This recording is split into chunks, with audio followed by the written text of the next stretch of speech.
የአዲስ አበባ ስቴዲየም ወደ እድሳት ከገባ በኋላ የኢትዮጵያ ፕሪሚየር ሊግ ጨዋታዎች ከመዲናዋ ርቀው ቆይተዋል። በስታዲየም ነፍስን ሰቅዞ የሚይዘው የደጋፊዎች ህብረ ዝማሬ መስማትን ተናፍቋል። ከረጅም ዓመት ጥበቃ በኋላ የፕሪሚየር ሊግ እግር ኳስ ወደ አዲስ አበባ ተመልሷል።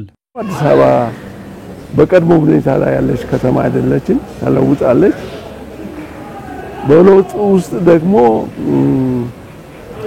እግር ኳስን ወደ አዲስ አበባ ከተማ ለማምጣትና ለህዝቡ ለማቅረብ ልዩ ዝግጅት ያስፈልጋል። በቂ ቅድመ ዝግጅትና ዝግጁነት ያለንና ፍላጎት ያለን ጥያቄውም የኛ ጥያቄ ስለሆነ እሱን ጥያቄ ስንጠይቅ እኛም ቆይተናል፣ እነሱም ሲጠይቁ ቆይተዋል።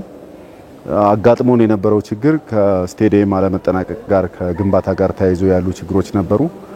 እነዚህ ይፋ በሆነ መንገድ እሱ ችግር ተፈቶ አገልግሎት መስጠት እንደሚችል የሚኒስቴር መስሪያ ቤቱም አቅርቧል። ደጋፊዎች ያለፈውን ታሪክ የሚያወድሱ ያውኑን ጉዞ የሚያበሩና ለነገው ተስፋ የሚዘምሩ የክለቦች እስትንፋስ ናቸው። እነዚህ ደጋፊዎች ለክለቦቻቸው የኋላ ደጀን ሲሆኑ፣ ለተቃራኒ ክለብ ደግሞ አስጨናቂዎች ናቸው። ፕሪሚየር ሊጉ በአዲስ አበባ ስቴዲየም ባለመደረጉ ደጋፊዎች ከሜዳ ርቀዋል። ክለቦች በዚህ ምክንያት ብዙ ጎሎባቸዋል። ከሜዳ የሚያገኙትን ገቢ አጥተዋል። ከሜዳ የሚያገኙት ገቢ ብቻ ሳይሆን አንድ የእግር ኳስ ክለብ አለ ደጋፊ ደግሞ ሊንቀሳቀስ ሞራል ይዞ ሊንቀሳቀስ አይችልም እና ብዙ ሁኔታዎችን አጥተዋል። ያንን ያጡትን አሁን ወደ አዲስ አበባ ሲመለሱ ጠንክሮ በመስራት ማስመለስ ያስፈልጋል ማለት ነው። ደጋፊዎች ከናፈቃቸው የአዲስ አበባ ስቴዲየም ጋር በፕሪሚየር ሊጉ ዳግም ይገናኛሉ። ታዲያ በስቴዲየም የሚገኘው ደጋፊ ከሜዳ ውስጥ ሆነ ከሜዳ ውጭ የሚገኙ ሀብቶችን መጠበቅ ይኖርበታል። ምክንያቱም ይህ የሁሉም የጋራ ሀብት ነውና። በሰላማዊ መንገድ ደገፈን በሰላማዊ መንገድ ኢቭን እንኳን ሰላማዊ ስንል ከመቀመጫ ኮምበር ጀምሮ ማለት ወንበር ላይ ተቆሞ እንዳይጨፈር ስሜታዊ ብንሆንም ስሜታችንን በመጠኑ ልንደሰት ልንጨፍር ይገባልና እቃዎችን ንብረቶችን ማውደም የለብንም። ኮሪደር ልማቱን ደግሞ መጠበቅ አለብን።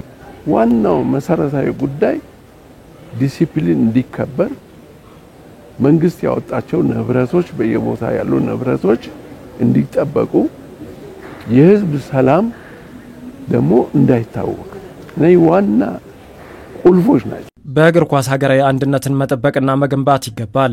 ለዚህ የሁሉም ክለቦች ደጋፊዎች በጋራ በአንድነት መቆም ይኖርባቸዋል። ኳስ የሰላም ነው። ኳስ የልማት ነው። ኳስ ሀገራዊ ስሜትን ይዞ አብሮነትን የሚፈጥር ነገር ነውና ከፖለቲካና ከሃይማኖት ውጪ ስለሆነ ሁላችንም ኳስና ኳስን ብቻ አይተን የክለባችንን መዝሙር ዘምረን በጋራ አንድነውን ነው የምለው። ከተማችን ፕሪሚየር ሊግ ተወዳዳሪ የሆኑ ክለቦች ጥያቄዎች ነበሩ። እነዚህ ጥያቄዎች ተመልሰዋል።